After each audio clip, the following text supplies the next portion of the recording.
वीरों की ये धरती है राजस्थान। यहाँ आकर खुशी होती है, गर्व महसूस होता है। और जालौर तो एक ऐसी जगह है जहाँ के लोग कर्मठ हैं, यहाँ की धरती के मेहनती लोग हैं। जब यहाँ से आप बाहर भी जाते हैं, पलायन करके काम करके दिखाते हैं, बड़े बड़े व्यापार आपने बनाए, खूब रोजगार आपने दिलवाए। यहाँ पे भिनमाल में मोजड़ी का उद्योग है। आप सबका बहुत बहुत आदर करते हैं हम। और क्योंकि मैं आपका आदर करती हूँ, आज मैं आपसे कुछ सीधी सीधी बातें करना चाहती हूँ। वरना चुनाव के समय क्या होता है कि लंबे लंबे भाषण दिए जाते हैं। अक्सर आपको भी लगता होगा कि नेता भाषण दे रहा है, लेकिन जो कहना चाह रहा है वो सच्चाई कह रहा है कि नहीं, आपके सामने जो असलियत है वो रख रहा है कि नहीं। इसीलिए मैं चाहती हूँ कि आपसे कुछ बातचीत करूँ, आपके सामने एक सच्चाई रखूँ, ताकि जब चुनाव आएगा, जब दिन पोलिंग का दिन आएगा, तो आप ठीक तरह से अपने विवेक को इस्तेमाल करके पूरी जागरूकता से अपना वोट दे पाएं। देखिए, चुनाव का जो समय होता है वो हिसाब लेने का समय भी होता है कि नहीं? अभी हाल में राजस्थान का चुनाव था। आप अशोक गहलोत जी की सरकार से खुश भी थे, हो सकता है थोड़ा सा शिकवा गिला भी था, इसीलिए आपने सरकार बदली कि नहीं?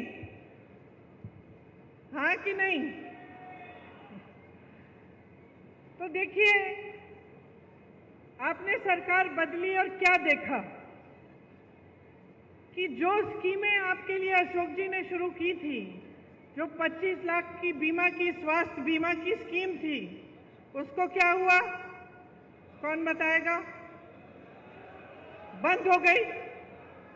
आपको 25 लाख तक मुफ्त स्वास्थ्य की सुविधाएं मिल रही थी। आज क्या हालात है? आज मिल रही हैं? नहीं मिल रही हैं। आपको जो तमाम सुविधाएं मिल रही थी, आज लगभग उनको बंद किया गया है। और ये इसलिए है कि जो सरकार आपने अब चुनी है अपने प्रदेश में, वो सरकार आपके हित के लिए काम नहीं कर रही है। अब अगला चुनाव आया है, देश का, पूरे देश का चुनाव है, तो सोच समझ के अपना वोट दीजिएगा। आपने खुद अपने प्रदेश में देखा है कि जो आपके लिए अच्छा हो रहा था वो बंद कर दिया गया है। तो क्या पूरे देश में आप ऐसा चाहते हैं? तो ये तय करने का समय है कि आप चाहते क्या हैं। आजकल चुनाव के समय एक अजीब सा माहौल बन गया है। आपने देखा होगा, आपके ध्यान को भटकाने वाली सारी बातें हो रही हैं, बड़े बड़े प्रचार हो रहे हैं, अजीब सी बहकी बातें हो रही हैं। आपने सुना होगा, प्रधानमंत्री जी के भाषण सुने होंगे, कहाँ कहाँ की बातें करते हैं। अभी राजस्थान आए तो अपने भाषण में कह डाले कि आपके जन जन के आराध्य बाबा रामदेव साहब, उनका जन्म कश्मीर में हुआ।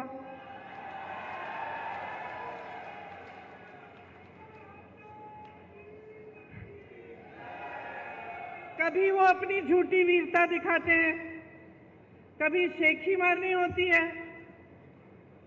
कभी कबीरदास जी को गोरखनाथ जी से मिलवा लेते हैं अपने भाषण में, कभी गटर से गैस बनाते हैं, कभी बादल में मिसाइल छोड़ देते हैं, कभी मांस मछली की बात करते हैं, कभी ईमेल उस समय की बात करते हैं जब ईमेल था ही नहीं, उस जमाने की बात करते हैं कि मैंने तब ईमेल भेजा, कभी हवा में उड़ते हैं तो कभी समुंदर के नीचे चले जाते हैं। मैं आपसे एक सीधी सी बात पूछना चाहती हूँ, बहनों और भाइयों, आप दूर दूर से यहाँ आए हो एक नेता की बात सुनने के लिए। इन बातों से आपके जीवन का क्या मतलब है, बताइए? कोई मतलब है? मेरी बहनें यहाँ बैठी हैं, सबसे बड़ी आपकी समस्या आज क्या है? क्या है? महंगाई है। मुझे लगता है कि कुछ हो गया है मोदी जी को, समझ नहीं पा रहे हैं। क्या होता है ना, कई बार इतनी सत्ता हो जाती है कि लोग सच्चाई बताते ही नहीं हैं, घिर जाता है इंसान, चाहे उसके संघर्ष की कुछ भी उसका अनुभव होता है, लेकिन जब सत्ता इतनी हो जाती है लोग डरते हैं, अधिकारी डरते हैं, जो साथ में काम करते हैं वो डरते हैं कि असलियत न बताएं, तो वो इंसान कट जाता है जनता से। और मुझे सचमुच लगता है कि मोदी जी कट चुके हैं देश की जनता से। कैसी कैसी बातें कर रहे हैं, जब आपकी समस्याएं सीधी सीधी महंगाई, बेरोजगारी सबसे बड़ी समस्याएं। 10 सालों में आप बताइए मुझे, महंगाई घटी है, बेरोजगारी बढ़ी है कि नहीं? बढ़ी है ना। आपको मालूम है बहनों, आज 45 साल में सबसे ज्यादा बेरोजगारी ये देश देख रहा है। किसकी बदौलत? मोदी जी की 10 साल की सरकार रही है। आज कह रहे हैं कि सिलेंडर को 400 में बिकवाएंगे, तो पिछले इतने सालों से 1200 में क्यों खरीदवाया? मेरी बहनें सिलेंडर भर नहीं पा रही थी, तब कहाँ थे मोदी जी? चुनाव नहीं था ना बहनें, इसलिए चुनाव नहीं था। अब चुनाव आ रहा है तो सिलेंडर का दाम घट रहा है, चुनाव आ रहा है तो महंगाई घटाने की कोशिश हो रही है। नहीं तो अब तक पेट्रोल डीजल के दाम क्या थे? नहीं तो अब तक आप अगर दुकान जाती हैं, आजकल नवरात्रि का समय है, त्योहार का समय है, आप दुकान जाती हैं अपने बच्चों के लिए कपड़े खरीदने के लिए, अच्छे अच्छे कपड़े पहनेंगे इस समय, या कुछ खरीद और जूते खरीदने के लिए, या फिर सब्जी भाजी खरीदने के लिए अगर आप दुकान जाती हैं तो क्या होता है? घबराहट होती है कि नहीं कि आधी चीजें खरीद नहीं पा रही हैं? मुश्किल से आप पैसा इकट्ठा करती हैं। जब कोई बीमार होता है घर में तो इलाज के समय क्या होता है? जमीन बेच देते हैं, अपनी जमीन बेच देते हैं। बच्चों की शादी करानी पड़ती है तो क्या करते हैं? कर्ज लेते हैं। तो जब ये है आपकी स्थिति, जब आपका जीवन हर रोज आप संघर्ष कर रहे हैं, चाहे मेरी बहनें हों, चाहे मेरे भाई हों जो खेती का काम करते हैं, आप बताइए खेती में जो जो सामान आप इस्तेमाल करते हैं वो महंगे हुए कि नहीं? पेट्रोल डीजल तो छोड़िए, लेकिन हर चीज पे आपको जीएसटी देनी पड़ती है कि नहीं? उससे क्या हुआ? आपकी मुश्किलें बढ़ी हैं। खेती किसानी में से जो नौकरियां, जो रोजगार मिलते थे वो बंद हो रहे हैं, क्योंकि खेती से कमाई नहीं हो रही है। जो सामान आपको इस्तेमाल करने होते हैं, चाहे खाद हो चाहे कुछ भी हो, उस पे जीएसटी भर भर के आपकी कमर तोड़ी जा रही है। महंगाई से आप जूझ रहे हैं, आपकी कोई सुनवाई नहीं है। ऐसे कानून लाए थे ये लोग कि सिर्फ बड़े बड़े अरबपतियों के फायदे के कानून। जब किसानों ने आंदोलन किया, दिल्ली में गए, महीनों के लिए सर्दी में बैठे, प्रधानमंत्री जी का घर कुछ किलोमीटर दूर था, प्रधानमंत्री मोदी जी निकले ही नहीं, बात नहीं की, सुनवाई तक नहीं की। ये नहीं सोचा कि लाखों किसान महीनों से सर्दी में बैठे हैं, उनकी कम से कम हम बात सुन लें। फिर क्या हुआ? उस समय उत्तर प्रदेश का चुनाव आ रहा था, उत्तर प्रदेश का चुनाव आ रहा था, किसान बैठे हुए थे बाहर दिल्ली के, महीने बीत गए, किसी ने पूछा नहीं। जैसे ही चुनाव आने लगा, मोदी जी ने काले कानून रद्द कर दिए। तो आप नीति समझिए और नियत समझिए, इनकी नियत ठीक नहीं है। इनकी नीतियां सिर्फ बड़े बड़े अरबपतियों के लिए हैं।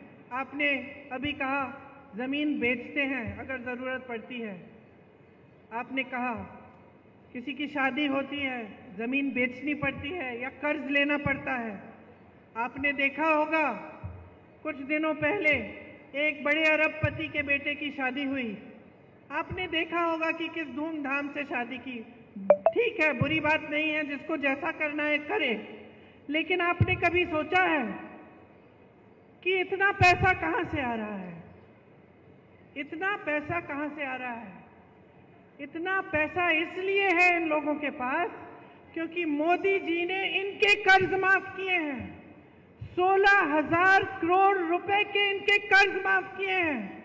अब आप सोचिए, 16,000 रुपए का कर्ज था, माफ किया गया, और जो किसान सड़क पे बैठा हुआ अपना हक मांग रहा था, जो किसान 10,000 रुपए के लिए आत्महत्या कर रहा है, जो किसान कर्ज में डूब रहा है, उसका कर्ज माफ करने की बात ही नहीं।